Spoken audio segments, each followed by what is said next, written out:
Okay, here we go. Dr. William Painter for Journey Road Ministries. This is August the 11th, and it is proper 15, and we're coming up to the end of summer. So I want to do a little end of summer song that I may have done before, but well, I like it. So it's a John Prine song, big surprise, and it was recently covered by Phoebe Bridgers, who is an up-and-coming artist, and it's quite nice to hear John's songs done by young people.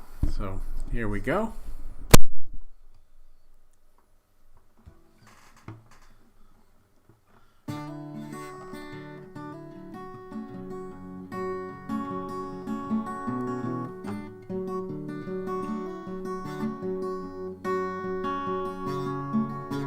Summer's end around the bend, just flying.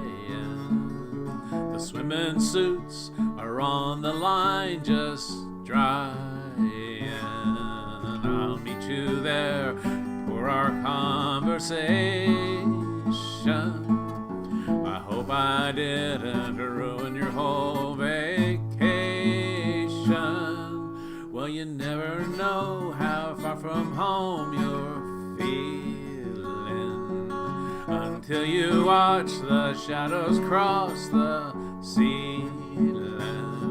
Well, I don't know, but I can see it snowing. In your car, the windows are wide open. Just come on home. Come on home. No, you don't have to be alone. Just come on home. Valentines break hearts and minds at random. That old Easter egg ain't got a leg to stand on. Well, I can see you can't win for trying. Eve is bound to leave you crying. Just come on home. Just come on home. No, you don't have to be alone. Just come on home.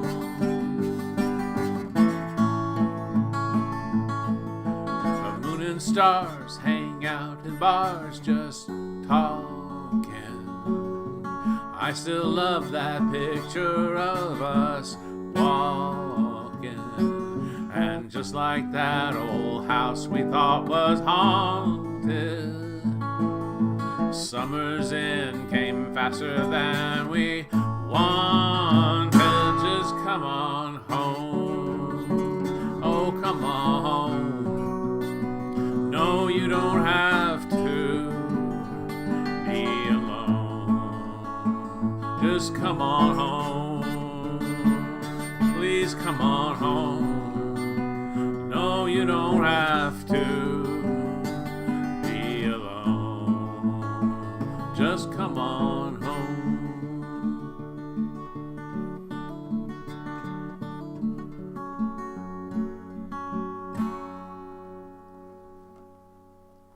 There. Not too bad. I'm going to stop this and catch you on the flips. Okay, back. I did make a mistake. This is not proper 20. That's next week. This is proper 15. This is proper 14 after Pentecost. And the passage comes from John chapter 6, 35, then 41 to 51. Jesus said to them, I am the breath of life. Whoever comes to me will never be hungry, and whoever believes in me will never be thirsty. Then the Jews began to complain about him, because he said, I am the bread that came down from heaven. They were saying, is not this Jesus, son of Joseph, whose father and mother we know? How can he now say, I've come down from heaven? Jesus answered them, "Do not complain among yourselves. No one can come to me unless drawn by the Father who sent me, and I will raise that person up on the last day. It is written in the prophets, and they shall be taught by God. Everyone who has heard and learned from the Father comes to me. Not that anyone has seen the Father except the one who is from God. He has seen the Father. Very truly, I tell you, whoever believes has eternal life. I am the bread of life. Your ancestors ate the manna in the wilderness, and they died. This is not the bread that comes down from heaven, so that one may eat of it and not die. I am the living bread that came down from heaven. Whoever eats of this bread will live forever, and the bread that I will give for the life of the world is my flesh." Thus endeth the lesson this week. Well, it's a very interesting passage. And it reminded me, for some reason, I like to play that song about summer's end because, well, we're coming to the end of summer. And those swimming suits and those times, those walking times, they're all coming to an end, and we're looking at fall coming. So it's the end of one season and the beginning of another. And we see the things around us really come to harvest and die. I've got tomato plants outside, and I'm not a great tomato farmer, but I make enough tomatoes to satisfy my love of fresh tomatoes. And I look out there, and they're making tomatoes, but I can see that they're a little long in the tooth, and that they will soon die, and they will need to be mulched up and put back into the ground so that the soil there can produce tomatoes next year. When I read this passage today, my thought went back to visiting my grandmother. She wasn't a particularly nice person. In fact, I have lots of stories about her being very not nice. But I loved her a lot. She was always sweet to me. And when we went there to her house, it was always full of good food and full of laughter and full of adventure. My grandmother lived on a quarry, and so as a little boy, I would go adventuring into the woods and come upon this great excavated quarry. I think they took marble. I think it's called Carthage marble, and out of it, and there were dinosaur footprints, except I'm pretty sure they weren't, but they looked like it. They looked like they could have been. So for a little boy, you don't care. And it was a world full of goodness and joy and ticks and laughing and laughter. Lots of laughter and lots of food. I remember my grandmother making breakfast. Her and my mother would get in the kitchen and start cooking up bacon and eggs. And they cooked up an enormous pan of bacon put on the table, and toast and just white bread, because my grandfather he couldn't eat a meal unless there was sliced white bread on the table, and they would cook these eggs in this bacon grease. I mean, it was a pool of bacon grease, and those eggs just slide around, and wasn't the healthiest food, but when you're a 9-year-old boy, that's just heaven. That's just good stuff. My grandfather would take his eggs and he'd mix them all up. It was kind of a nauseating mess on his plate, and then he'd open his mouth, and I said, "Grandpa, how can you eat your food like that?" He says, "All goes down the same way," and he was and he ate with a fork like this, not like scooping it in. And when I read this passage, and Jesus tells us that He is the way, He is the path, He is the bread, He is that comfort that all things that went before have less meaning than His presence. And when He makes a statement, and it's a true statement, they don't believe Him, because he's like, well, it's just Jesus I know Him. He grew up right down the street. I knew Joseph and Mary. I live in a small town, and that's the kind of conversation. There's famous phrase, you're never a prophet in your own hometown. And that is so true. It is absolutely true, because they know you, or supposedly know you, but they know who you were, but they don't know who you are. And Jesus is always telling his audience, you've got it wrong. The only way to get to the Father is through the words that I give you, is through me. Now, he didn't mean, actually, Jesus was never a literal speaker. Never a literal speaker. Those who suggest we should read the Bible with literal eyes are pulling one over on us, okay? That's an attempt to, it's a dishonest statement, because Jesus never spoke literally, you know? He wasn't a shepherd, and yet he called himself a shepherd, you know? And so when he says the way is through me, he doesn't mean actually physically through him, because that would be completely incongruent with all the other things that he said, all the other metaphors, all the other parables. You know, people say, oh, Jesus spoke in parables. Well, those are not literal sayings, literal statements. They're stories that probably never happened. But the point isn't that they happened or didn't happen. The point is the message of the narrative, the message of the story. You know, you read Three Little Pigs to your children, and you know, which three pigs built houses to protect themselves from a wolf? I mean, what a ludicrous concept. We don't have wolves, and we don't have talking pigs, and they don't build houses. But it's a metaphor for preparedness, one could say. Preparing for adverse times. You know, if you do a little bit, you build your house of sticks, then it comes and blows it away. And I can't remember. There was the House of Bricks was the one that stood the test.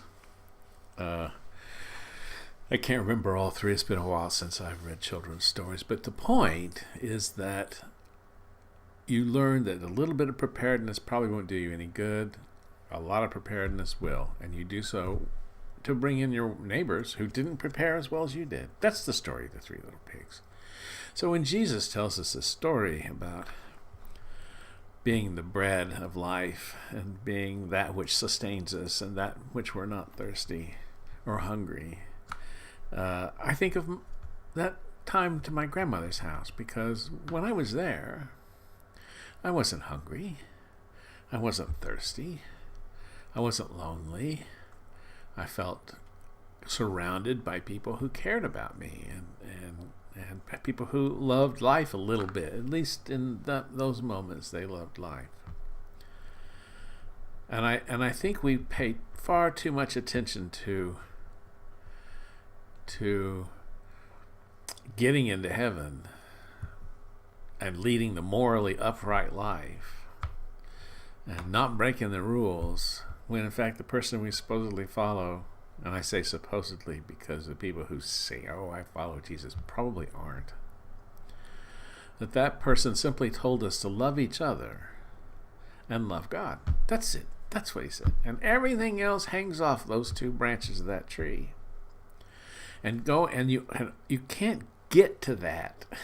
You can't get to that logically, reasonably, historically. There's no historical precedent for Jesus saying that. I'm a historian, I know of no predecessors who encapsulated that thought into two simple sentences. I knew, you can read about different philosophers that sort of beat around the bush at it, but they were mostly about self-improvement. Jesus is about giving of yourself to help others.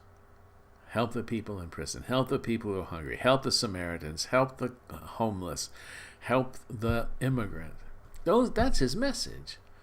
And to make it anything else is blasphemy.